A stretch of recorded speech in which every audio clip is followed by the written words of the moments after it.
Hello, I'm Bobby Ashley. Let me tell you the story of my life. I was born October 24, 1924, to Anna Johnson Ashley, who was 22, and Lorenzo Ashley, who was 24. I am the fourth child of 5. My oldest sister Cora Lee was gone when I was a year old, after my mother died. So Catherine and Louise were like my mother. And my baby sister, Anne. We lived in Waycross, Georgia, as sharecroppers. Waycross, Georgia, is part of the famous Okefenokee Swamp. My grandma, Miss Lisa, my mom's mother, taught Louise how to cook, and I watched. Before I was old enough to go to the fields and work at about 6 years old, I would help Louise cook.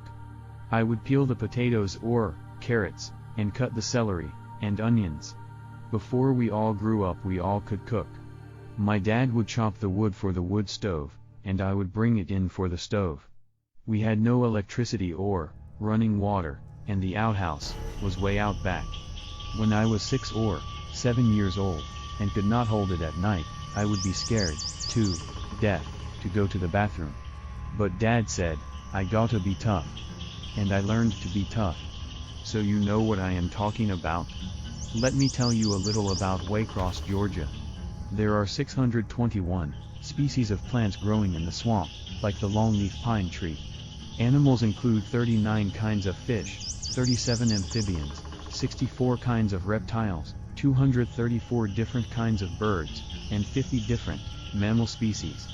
The Okefenokee Swamp is world-renowned for its amphibian populations, which are bio-indicators of global health. Wildlife species include Florida raccoons, wading birds, ducks, American alligators, and other reptiles. A variety of amphibians, North American river otters, Florida bobcats, raptors, Eastern American red foxes, wild boars, common minks, Virginia white-tailed deer, gray foxes, Florida skunks, and black bears, and songbirds. The swamp habitat also provides for threatened and endangered species, such as red-cockaded woodpeckers, wood storks, indigo snakes, gophers, tortoises, and a wide variety of other wildlife species. We grew a lot of sweet onions and watermelons, but also other vegetables that were produced on more than 500 acres of land, including snap beans, sweet corn, carrots, cabbage, southern peas, squash, cantaloupes, bell peppers, and tomatoes. We grew it all. Plus, Waycross is a railway town, so food could be shipped all over America. Now, I need to take this time to make a correction to my sister Louise's deep story. My mama had sisters and brothers. There was Uncle Joseph, Isaiah, Saul, Charlie, Aunt Diana, Ella, and Nip Patient. Grandma Melissa taught Louise how to cook. As a slave, she and her mama was the head cooks.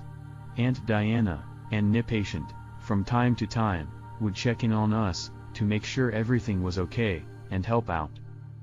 By the time I was 9 years old, Catherine had left, and a year or so later, Louise left. And then started cooking. Dad liked to have his dinner ready when he got home. After a while, Anne left, and it was only Dad and me. He was already mean. And he worked me so hard, and just wanted to holler and hit me.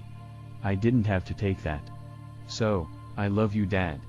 But I'm outta here. I went to Jacksonville, where Catherine was. Her husband was gone off to fight in the war. And she and May Frances had their own apartment. And went from Catherine's to Savannah's, and Louise met Charlie Simpkins. And she was gone.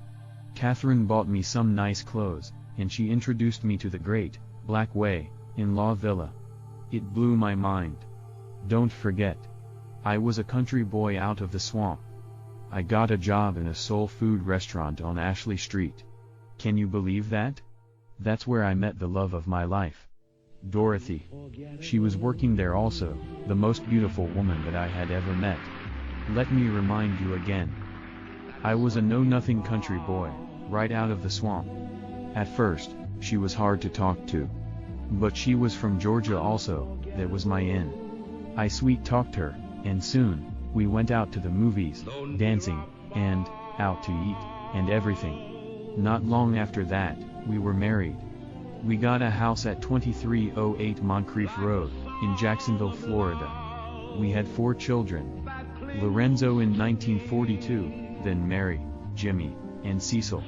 We moved to California where my sister and father were. We had our ups and downs, but we stayed together until I died. That happened on April 15, 1998, when I was at the age of 77. All my children graduated from high school, thanks to my wife Dorothy. And are, or were, successful in life. My only daughter married King Benny Coleman, and Mary is his queen. Lorenzo named after my dad. He could work as hard as me when I was young. Mary, as beautiful as her mama. Jimmy, smart as a whip. Cecil, my baby boy, my son-in-law Benny Coleman, my wife Dorothy, myself, and the rest of the family. I want all of you to know, I was not a perfect man, I had my indiscretions, but as I said, nobody is perfect. But know that I love you with all my heart and soul, and I did the best I could with what I knew. But you family, know this. You didn't grow up in the swamp, as I did. I saw to that. Y'all already know, I loved my rides. I told you I was a country boy out of the swamps. And if you are not, knowing the love of my life, ever since I laid eyes on her. The unforgettable, Mrs. Dorothy Baker, Ashley.